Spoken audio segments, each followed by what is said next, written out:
தமிழக முதல்வர் மு.க.ஸ்டாலின் பங்கேற்கும் இந்திய யூனியன் முஸ்லீம் லீக் நடத்தும் மஹல்லா ஜமாத் ஒருங்கிணைப்பு மாநில மாநாடு இன்று மாலை 4 மணிக்கு கும்பகோணத்தில். ஜனநாயகன் படத்திற்கான அந்த சென்சார் போர்டு முடிவை ரத்து செய்து உத்தரவு பிறப்பிக்க முடியாது என்று உயர்நீதிமன்றம் தெரிவித்திருக்கக்கூடிய முக்கிய செய்தியை நம்ம பார்த்துட்டு இருக்கோம். விவரங்களோட செய்தியாளர் சுரேஷ் இணைந்திருக்கிறார்.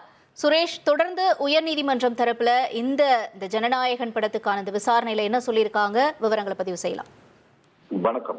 ஜனநாயகன் படத்துக்கு தணிக்கை சான்று உடனடியாக வழங்க வேண்டும் என்று தனி நீதிபதி ஆஷா கடந்த 9ஆம் தேதி உத்தரவு பிறப்பித்தார். இந்த உத்தரவை எதிர்த்து சென்சார் போர்டு தரப்புல மேல்முறையீடு தாக்கல் செய்யப்பட்டது. இந்த மேல்முறையீட்டு வழக்கு தலைமை நீதிபதி MM ஸ்ரீவஸ்தவா மற்றும் நீதிபதி அருள்முருகன் அடங்கிய அமர்வு கடந்த 20ஆம் தேதி விசாரித்து தீர்ப்பை தெரிவிக்காமல் தள்ளி வைத்திருந்தார்கள். நேற்றைக்கு இந்த வழக்குல நீதிபதிகள் தீர்ப்பளித்திருந்தார்கள். அந்த தீர்ப்புல இந்த சென்சார் போர்டினுடைய முடிவு, அதாவது இந்த படத்தை மறு ஆய்வுக்கு அனுப்புவது என்ற முடிவை ரத்து செய்து தனி நீதிபதி பிறப்பித்த அந்த உத்தரவை ரத்து செய்து நீதிபதிகள் உத்தரவிட்டிருந்தார்கள். மேலும் இந்த வழக்கை மீண்டும் தனி நீதிபதிக்கு அனுப்பவும் நீதிபதிகள் உத்தரவிட்டிருந்தார்கள். தற்போது இந்த வழக்கினுடைய அந்த தீர்ப்பின் விவரம் தற்போது வெளியாகி இருக்கிறது. அந்த உத்தரவுல நீதிபதிகள் என்ன சொல்லியிருக்காங்கன்னா, அந்நிய சக்திகள் நாட்டில் மத பிரச்சனையை உருவாக்கும் வகையிலும் மத நல்லிணக்கத்துக்கு ஊர்வலைக்கும் வகையிலும் ராணுவம் சம்பந்தப்பட்ட காட்சிகளும் வசனங்களும் இடம்பெற்றுள்ளதாக அந்த புகாரின் அடிப்படையில் தான் இந்த படம் மறு ஆய்வுக்கு அனுப்பப்பட்டிருக்கிறது. அந்த புகாரில் கூறப்பட்டுள்ள அந்த அம்சங்கள் தீவிரமானவை.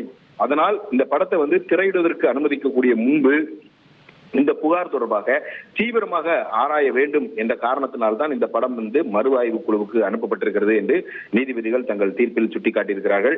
அது மட்டுமல்லாமல் சென்சார் போர்டு பதில் மனு தாக்கல் செய்வதற்கு அவகாசம் வழங்காமல் தனி நீதிபதி சென்சார் போர்டு முடிவை ரத்து செய்து உத்தரவு பிறப்பித்தது என்பது தவறானது என்றும் அவர்கள் தெரிவித்திருக்கிறார்கள்.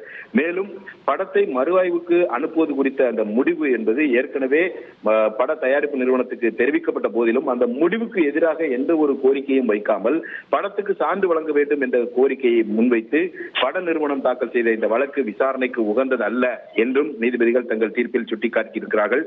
கோரிக்கையே வைக்காத நிலையில சென்சார் போர்டுடைய முடிவை ரத்து செய்து பிறப்பித்த அந்த தனி நீதிபதி பிறப்பித்த உத்தரவு உத்தரவு பிறப்பித்திருக்க கூடாது, பிறப்பிக்க முடியாது, அந்த உத்தரவு ரத்து செய்யப்படுகிறது என்றும் நீதிபதிகள் தங்கள் தீர்ப்பில் தெளிவுபடுத்தியிருக்கிறார்கள்.